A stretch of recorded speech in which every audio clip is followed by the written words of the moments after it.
The assault investigation in the Chinatown acid attack case remains active and ongoing. Information provided at this time may change as the investigation progresses. On Friday, August 8, 2025, at approximately 8:40 p.m., the 30-year-old victim had just picked up food items to transport to his place of business when an unknown male suspect approached him on the sidewalk. The male asked the victim a few questions before suddenly throwing an unknown liquid on him. The victim returned across the street to his workplace, where co-workers called 911. EMS responded and transported the victim to a nearby hospital in critical condition. HPD District 1 patrol officers initiated an assault investigation, and HFD testing confirmed that the substance to be sulfuric acid. The suspect is described as a 6 feet African-American male in his 20s to 30s with a slim build. He was wearing a long-sleeve blue hooded dry fit shirt, black pants, and black athletic shoes. He carried a black backpack, wore black frame glasses, and was seen carrying a red or maroon colored hydro flask. The victim is currently in serious condition at the hospital.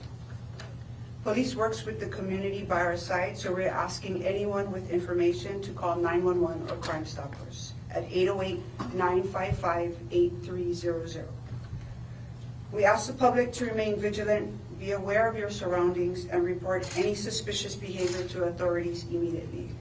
Your awareness can help prevent future incidences. At this time, I can take a few questions. Will you explain if he was a chef? What kind of nearby business was it? I believe he was a cook. Can you share which business that was? That's part of our investigation at this time. Do you know what part of the, you said they exchanged a few questions. Did the victim explain any of what he asked him or what that conversation was like? Yeah, we're not going to release that at this time. What's the status of the victim right now? He's in serious condition. He's doing better.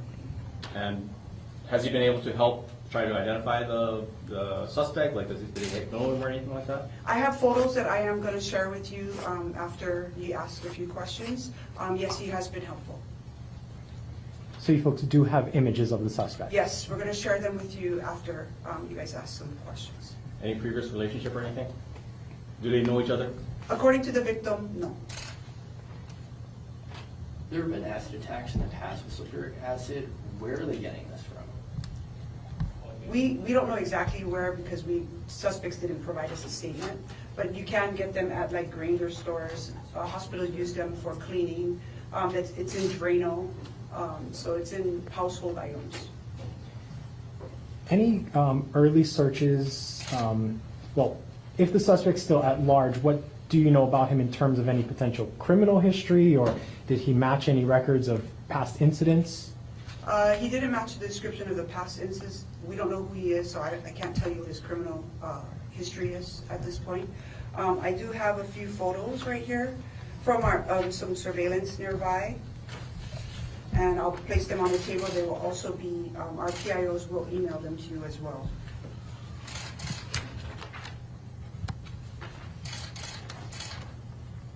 Can you explain in that picture which street he's walking down and the direction he's going? This is Smith Street, and he's walking Malka on Smith. Where are these pictures from? Surveillance. I'm going to place it on the table. Confirming those are the city surveillance camera or private surveillance cameras? I don't know exactly which one it's from. It was just provided. The detectives provided it to me. This was also a sketch provided by one of the witnesses at the scene.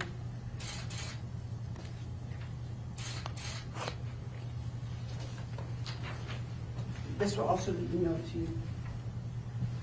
Did you talk about the specific injuries to the victim? I'm not going to go into detail about his injuries.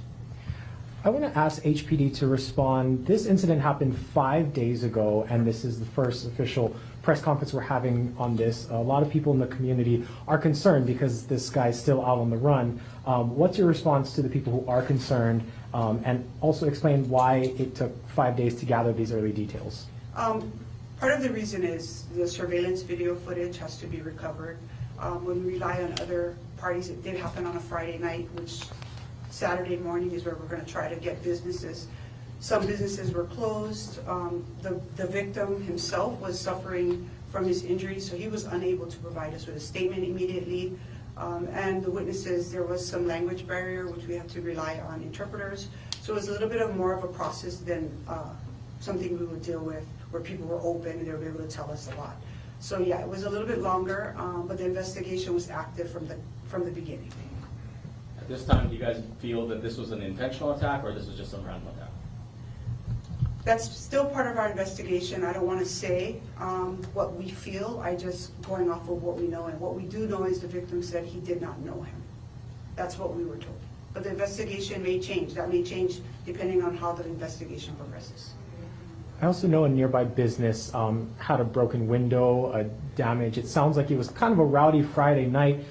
Do you know if that was related, or if not, what kind of night was it out in downtown? Were there lots of events and festivals? Were there a lot of people where this happened, or was it kind of more of a settler kind of night?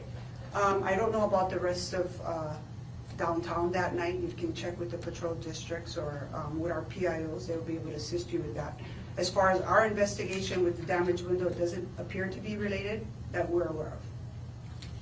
Can you talk about the crime in the area? According to HPD crime maps, in the last month, 7 assaults, 8 thefts, 1 sex crime, 1 burglary, all within a 2-block radius of that map. Okay, all of that can go to our PIOs. They can help you. I'm just here to talk about the asset investigation. Any other questions regarding that? If the suspect is caught, what potential charges does he face? We're looking at assault first. It depends on what more we learn from the victim, what more we learn from the witnesses, which the detectives are currently still interviewing. And, I mean, you could go up to attempted murder, depending on the situation. So that, it just depends on what we're finding. But right now, they classify it as an assault first. I've spoken to several people who feel on edge walking around town now.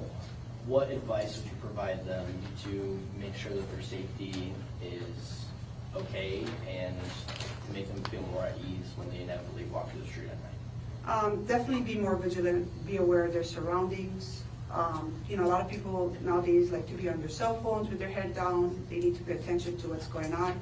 They see anything suspicious, anyone acting out of the ordinary, they should call 911 immediately. There are a lot of officers in the Chinatown area, so this response should be pretty immediate there. Okay, that's all I have for now. Thank you. Thank you. Thank you.